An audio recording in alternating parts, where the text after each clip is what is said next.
Assalamualaikum warahmatullahi wabarakatuh. Perkenalkan, kami dari kelompok 4. Saya atas nama Nur Anissa dengan NIM D1A1230014. Saya atas nama Tasya Julia Salsabila S dengan NIM D1A1019. Perkenalkan, nama saya Maulidiana, NIM D1A1230012. Nah, di sini kami akan membahas tentang pasar. Jadi, kalau berbicara pasar, saya yakin kalian semua pernah ke pasar. Sudah sering atau bahkan melakukan transaksi di dalam pasar. Nah, langsung saja kita mulai ya.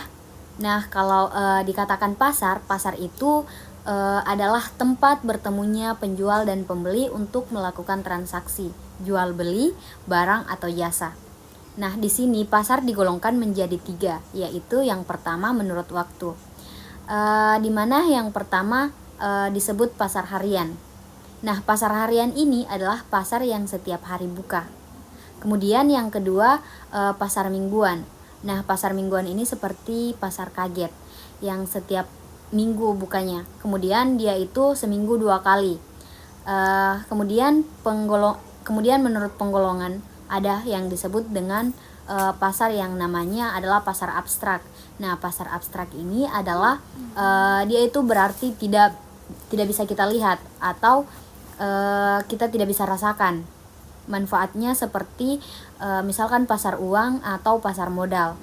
Nah, selanjutnya pasar konkret. Nah, pasar konkret ini kalau menurut wujudnya pasar yang bisa kita lihat wujudnya atau kita bisa lihat apa yang dijual. Nah, kemudian penggolongan pasar. Nah, penggolongan pasar menurut ruang lingkupnya ada yang dikatakan pasar domestik atau berarti pasar dalam negeri. Kemudian pasar global atau pasar internasional. Biasanya kegiatannya itu kegiatan ekspor impor. Kemudian ada jenis-jenis pasar atau bentuk-bentuk pasar, yang dimana jenis-jenis dan bentuk pasar ini terbagi menjadi 4. Yang pertama yaitu pasar persaingan sempurna, pasar monopolistik, pasar oligopoli, dan pasar monopoli. Nah, selanjutnya yaitu kurva pasar persaingan sempurna, di mana permintaannya yaitu sama dengan MR, yaitu marginal revenue, sama dengan AR, yaitu average revenue. Nah, adapun keterangannya yaitu produsen tidak bisa mempengaruhi harga atau price taker. Kemudian kurva permintaan yang dihadapi suatu penjual berbentuk horizontal, dan keputusan yang dapat diambil produsen untuk mencapai keuntungan atau laba maksimum adalah berapa jumlah yang harus dijual, atau karena harga jual ditentukan oleh pasar. Nah, selanjutnya di sini ada grafik pada saat pasar persaingan sempurna memperoleh yang namanya laba normal. Jadi ketika produsen memperoleh laba normal, maka kurva AC ini akan bersinggungan dengan kurva permintaan. Nah, di mana kurva AC dan kurva MC ini juga saling berpotongan dan bertemu di persinggungan kurva permintaan. Jadi, kalau dalam jangka panjang, produsen dalam persaingan pasar sempurna akan mengalami laba normal, di mana dalam pasar persaingan sempurna kurva MR berhimpit dengan kurva AC dan kurva permintaan. Kemudian dalam jangka pendek, produsen bisa memperoleh laba atau rugi. Dan selanjutnya dalam jangka panjang, produsen memperoleh laba normal. Nah, selanjutnya kita akan membahas jenis-jenis pasar. Yang pertama yaitu pasar persaingan sempurna. Ciri-ciri pasar persaingan sempurna seperti banyak penjual dan pembeli. Karena banyaknya penjual dan pembeli, maka si produsen tidak bisa menentukan harga sendiri. Jadi si produsen hanya bisa mengambil harga atau price taker. Terus selanjutnya itu barang yang homogen atau sejenis, misalnya ikan, sayur-sayuran dan lain-lain. Terus yang terakhir itu mudah keluar masuk pasar. Artinya si produsen mudah keluar masuk pasar, jadi tidak susah keluar pasarnya. Adapun keunggulan dan kelemahan dari pasar persaingan sempurna. Keunggulan dari pasar persaingan sempurna yang pertama yaitu pasar bebas dari campur tangan siapapun. Sebab kegiatan pasar didasarkan pada mekanisme pasar. Terus yang kedua, ada harga ditentukan atas kegiatan tawar-menawar. Yang ketiga, tidak memerlukan iklan atau advertensi. Perusahaan di mana menjual berapapun jumlah yang diproduksi tanpa menyebabkan penurunan harga. Terus ada pun kelemahan dari pasar persaingan sempurna, yaitu barang yang dijual bersifat homogen atau sama. Tidak ada keunggulan suatu produk dibandingkan dengan produk lain. Kedua, akibat barang yang homogen, inovasi menjadi terhambat. Yang terakhir itu dalam jangka panjang, perusahaan hanya memperoleh laba normal sehingga memiliki anggaran untuk melakukan penelitian dan pengembangan perusahaan. Selanjutnya yang akan saya bahas yaitu pasar monopolistik. Untuk pasar monopolistik yaitu memiliki ciri-ciri terdapat banyak produsen atau penjual, namun tidak sebanyak pasar persaingan sempurna. Barang yang dijual terdiferensiasi atau berbeda corak seperti merek, mutu, teknologi, dan lain-lain. Pasar monopolistik produsennya mampu mempengaruhi harga atau price maker. Produsen lain mudah masuk ke dalam pasar.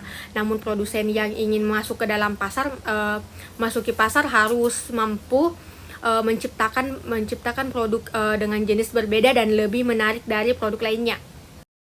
Baik, selanjutnya yang akan saya bahas yaitu keunggulan dan kelemahan dari pasar monopolistik. Keunggulannya sendiri yaitu terdapat inovasi baru yang dapat memudahkan konsumen dalam memperoleh barang yang sesuai selera mereka. Terus konsumen yang mendapatkan pelayanan yang baik karena perusahaan ingin memuaskan pelanggan demi mengisolasikan dirinya dari persaingan.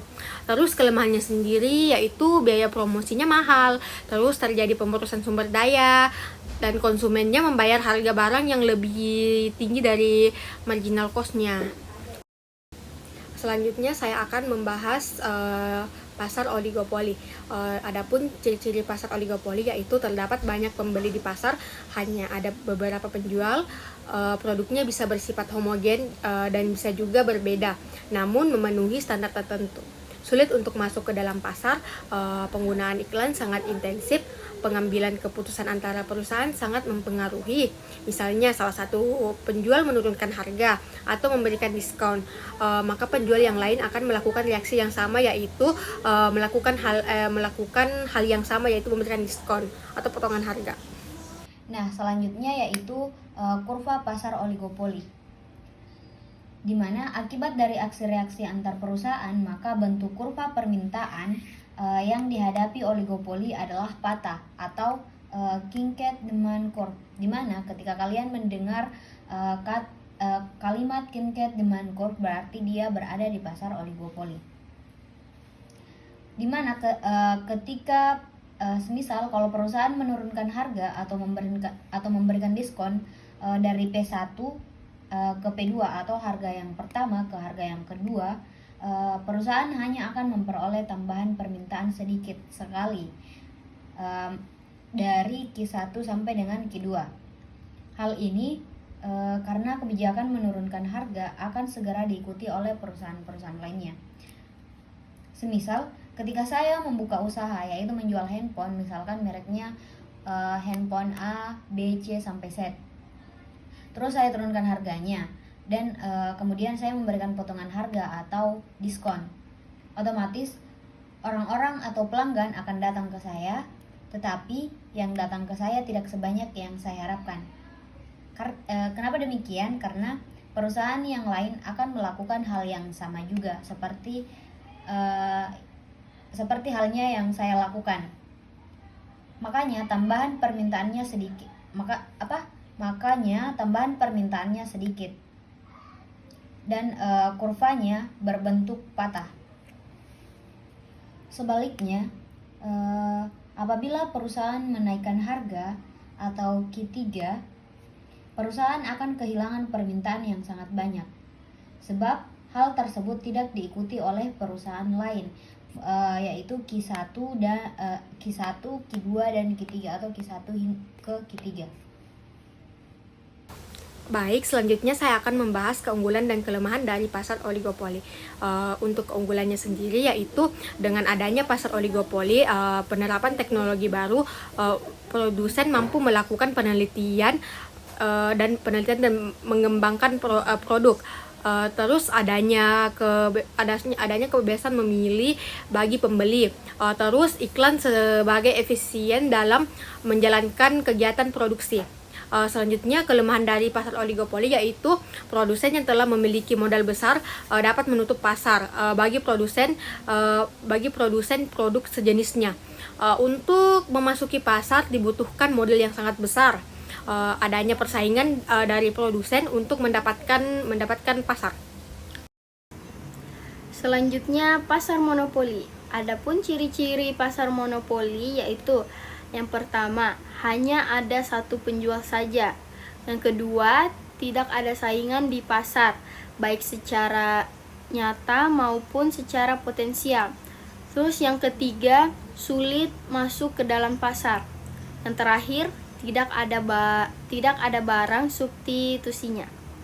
Terus selanjutnya adapun keunggulan dan kelemahan dari pasar monopoli.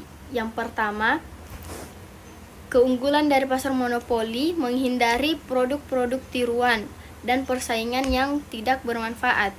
Yang kedua, karena untungnya cukup besar, maka monopolis dapat melakukan program penelitian dan pengembangan. Selanjutnya, kelemahan pasar monopoli.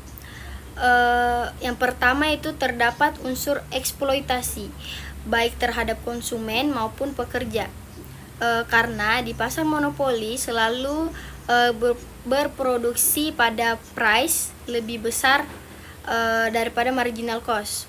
Terus yang kedua, adanya kesenjangan dalam distribusi pendapatan. Pasar monopoli dianggap